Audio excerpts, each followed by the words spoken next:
கொஞ்ச காலம் பாடு அனுபவிக்கிற உங்களை சீர்படுத்திக் கொண்டே வருவார், ஸ்திரப்படுத்திக் கொண்டே வருவார், விளைவின நேரங்களிலே பலப்படுத்திக் கொண்டே வருவார். நிச்சயமாக கைவிட மாட்டார். நிச்சயமாகவே உங்களை நிலை நிறுத்துவார். ஊழியர்களே நிலைநிறுத்தப்படுவீர்கள், குடும்பத்திலே நிலைநிறுத்தப்படுவீர்கள், உங்களுடைய எதிர்கால வாழ்க்கையிலே நிலைநிறுத்தப்படுவீர்கள். உங்களுக்கு அருளப்பட்ட தரிசனம் நிச்சயமாக நிறைவேறும். அதன் மேல் நீங்கள் வைத்திருக்கிற நம்பிக்கை வீண் போகாது, நிச்சயமாக வீண் போகாது. அதை கர்த்தர் நிறைவேற்றி தருவார். அறையாக்கப்படவில்லை. ஆண்டவர் சொன்னார், எங்கே நிறைவேறப் போகுது என்று சாத்தான் சொல்லுவான். செவி கொடுக்காதே. நிறைவேற்றுகிறவர் தான் உனக்கு இந்த பெயரை சொல்லி இருக்கிற நான் உன்னை பாறை ஆக்குவேன். நீ கண்மலையாய் மாறுவார்.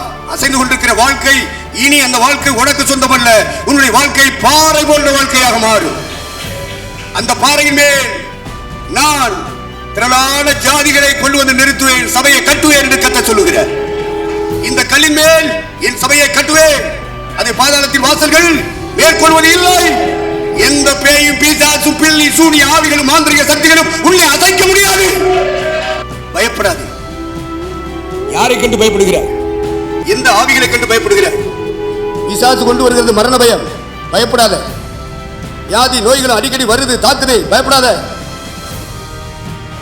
விளைவின தாக்குதே, பயப்படாத. வெறும் விசுவாசம் மட்டும் போதாது. ஆண்டவர் பேசினார் சொன்னா போதாது, கீழ்ப்படியனு. அப்போதான் மிராக்கிள் நடக்கும். அற்புதங்களை கர்த்தர் உனக்கு செய்ய முடியும், குடும்பத்தில் செய்ய முடியும், வருமானம் வரும் வழியில செய்ய முடியும். கீழ்ப்படிஞ்சா ஆளுக்கு போன ஆளுக்கு போன கரையிலே நிக்க கூடாது. விசுவாசித்தா போதாது, கர்த்தர் என்ன பேசினார் சொன்னா போதாது, கீழ்ப்படி, அர்ப்பணி. ஒன்றுமில்லை என்று சொல்லுகிற வாழ்க்கையை, அது இருந்தா நான் சமாளிச்சிருவேன், இவ்வளவு பணம் இருந்தா நான் நல்லா ஆயிருவேன் அப்படின்னு சொல்ற மனசு உனக்குள்ள இருக்குல்ல.